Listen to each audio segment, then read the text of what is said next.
Bonsoir, bienvenue à cette dernière séance extraordinaire du 19 décembre. Donc, j'aurais besoin d'un proposeur pour notre séance qui portera sur le taux de taxation. Propose. Monsieur Fortin, tout le monde est en accord? Ouais. Oui. Merci. Donc, adoption du règlement 23 554 concernant l'imposition de taxes foncières à divers taux, des taxes spéciales, des compensations et ou des services de tarification pour la fourniture de services municipaux spécifiques pour l'exercice financier 2024. Donc, je vous fais grâce des quelques considérants qui touchent la loi sur la fiscalité municipale et je vous emmène tout de suite au règlement. Donc, au niveau de l'article 2, la taxe foncière, pour un taux de base fixé à 2,0827 par 100 $. À la section 1, au niveau de la catégorie résidentielle, donc c'est un taux de taxation de 2,0827 0,827 sous. Hein? Pas facile. 2,08 sous. 2,08 sous par tranche de 100 $ pour l'évaluation municipale. Le taux de base pour la catégorie agricole ne peut pas être plus élevé que le taux résidentiel, donc c'est le même taux. Pour les immeubles non résidentiels, on parle d'un taux de 4,76 $. Les immeubles industriels, 6,08 sous par 100 $ d'évaluation. Les immeubles de 6 logements, 2,08 sous par 100 $ d'évaluation municipale. Sur les biens-fonds imposables dans la municipalité. Ensuite, les terrains vagues desservis, donc la loi ne nous permet pas d'aller à plus de 2 fois le taux de taxation résidentiel. Donc, le taux est de 4,16 $4,16 par 100 $ d'évaluation.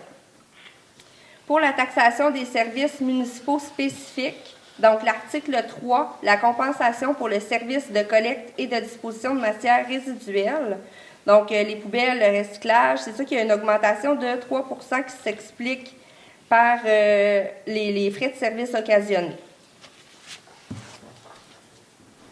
On passe à l'article 4 pour la compensation pour le service de distribution de traitement de fourniture de l'eau potable. Donc, pour la classe numéro 1, donc la classe 1, on parle de maison d'habitation ou logement par unité. Il y a une augmentation de 8 %. Au niveau de la classe 2, le poste d'essence, casse-croûte, bar, une augmentation de 10 %. La classe 3, restaurant, industrie secondaire de moins de 15 employés et lavoto, 10 % d'augmentation. Classe 4, magasin de détail, tabagie, dépanneur, salon de coiffure, barbier, épicerie d'alimentation, excluant la boucherie. Le club social, salle de danse, centre d'activité avec toilette publique, 10 %.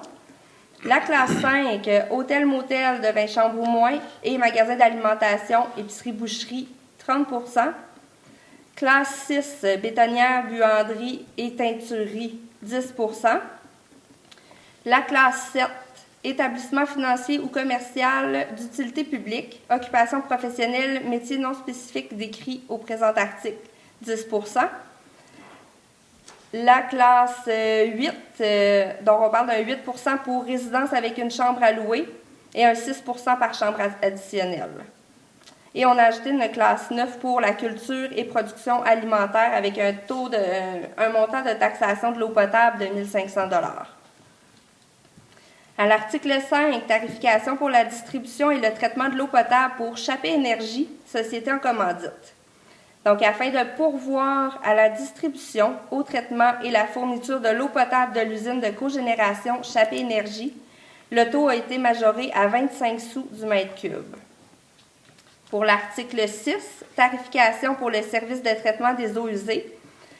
Donc, il est par le présent règlement imposé pour l'exercice financier 2024 une tarification à l'égard de la captation des eaux usées industrielles provenant de l'usine de cogénération au montant de 7 712 $. L'article 7 pour l'étalement des versements, donc les taxes décrétées au présent règlement sont payables dans les 30 jours qui suivent la date d'envoi des comptes de taxes. Et c'est fait sous forme de 3 versements égaux de 33 %. Donc, le premier versement au plus tard le 18 mars 2024, le deuxième versement au plus tard le 17 juin 2024 et le troisième versement au plus tard le 16 septembre, toujours de l'année 2024. Pour l'article 8, tarification du bac brun à compost pour la collecte de matière organique. Donc, la collecte de compost sera instaurée au courant de l'année 2024. Donc, afin de pourvoir au paiement des dépenses qui découlent de la fourniture des bacs bruns à compost pour la ville de Chappais, il est exigé qu'il sera prélevé pour chaque propriétaire ou occupant d'un immeuble imposable desservi par les services de collecte, un tarif au montant de 50 $. Donc, le 50 $ inclut le gros bac pour l'extérieur et un petit bac pour la cuisine. À l'article 9, intérêt sur taxe foncière, donc les sommes qui sont dues à la ville porteront un intérêt au taux uniforme de 12 % l'an ou 1 % par mois, donc 30 jours après la date où le paiement est dû. L'article 10, frais relatifs aux chèques sans provision, 40 $ pour tout chèque sans provision qui sont encaissés par la municipalité. Article 11, paiement des taxes de service. Donc, les taxes de service sont payables en 3 versements égaux conformément à l'article 432, paragraphe 5 et autres dispositions pertinentes de la loi sur le cités et villes. Article 12, versement relatif à la location de terrains de maison mobile. Les frais relatifs à la location d'un terrain de maison mobile sont payables en 3 versements égaux aux dates stipulées à l'article 7. Donc, on parlait du 18 mars, 17 juin et 16 septembre.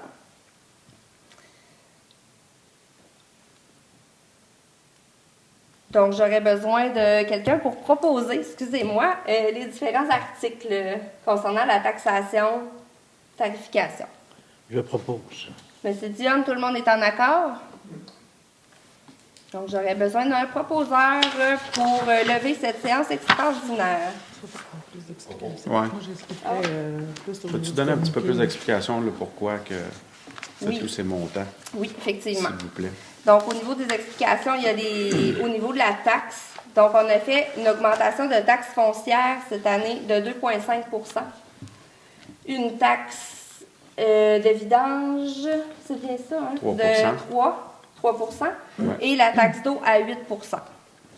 La raison qui explique tout ça, en fait, c'est sûr que nous, on a commencé notre exercice financier cette année avec un déficit de 500 000 $, qui s'explique par la perte de l'aire d'influence là, que Chibougamau a repris. Donc, l'aire d'influence, là, on parle du secteur aéroport, les chemins... c'est tous les sites de villégiature. Les sites de villégiature, merci. Lac Bockel, Lac du Lieu, baie de Mers. C'est ça. Site de villégiature, c'est le mot que je cherchais. Merci. Donc, on a commencé l'exercice financier quand même avec des très grosses décisions à prendre, de l'argent en moins qu'on reçoit de notre côté. Au niveau des revenus, il y a un montant d'environ 540 000 qui provient quand même du programme TEC, qui est la taxe sur l'essence et la contribution du Québec, avec des dépenses du même montant qui doivent être réalisées en 2024. Puis du niveau des subventions, il y a un montant de 360 000 qui est attendu pour l'exposition minière extérieure et 32 000 pour le projet du sentier Campbell.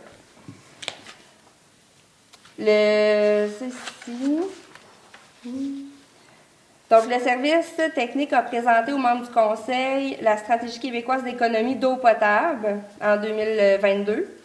C'est une stratégie qui exigeait d'ici 2023 d'implanter des mesures correctives sur l'économie de l'eau, dont l'ajout de la tarification volumétrique pour les immeubles non résidentiels.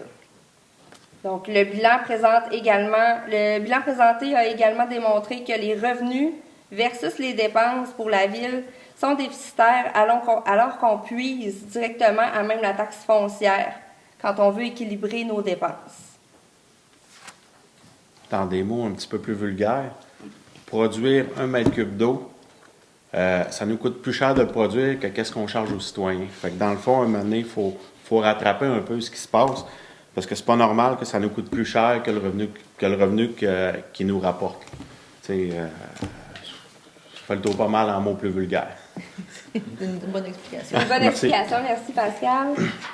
Donc, au niveau des du commercial, ben, c'est la même chose. Il y a des augmentations qui devaient être apportées par rapport, comme Pascal dit, faut que ça nous rapporte aussi, mais il faut que ça nous aide tout le monde à pouvoir aller de l'avant, à pouvoir effectuer nos projets qui s'en viennent. Au moins que les dépenses soient comblées. Là.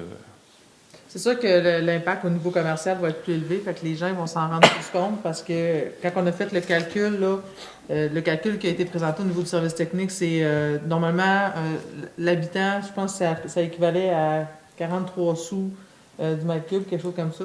Mais on s'est rendu compte au niveau commercial qu'il y avait un rattrapage à faire. Donc, c'était pas nécessairement dans les bonnes braquettes. Puis, ce que le rapport d'économie d'eau potable exige, c'est qu'éventuellement, c'est qu'on ait des tarifications volumétriques sur vraiment la consommation réelle. Fait que c'est pour ça que cette année, ce qu'on a fait, c'est qu'on a ajusté à la hausse les tarifications au niveau commercial.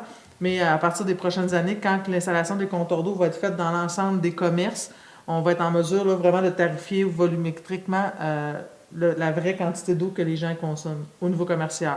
Donc, c'est pour ça que là, on a fait un ajustement. Ça va être une hausse quand même. Il va y avoir une bonne augmentation par rapport au commercial. Donc, c'est sûr que ça s'explique quand même bien. C'est que le travail avec le conseil, ça a été d'établir quel montant on doit tarifier. Puis, ça n'a pas été un exercice facile non plus. Là. Le conseil a vraiment... On a retourné sur la table plusieurs fois là, pour déterminer vraiment la tarification.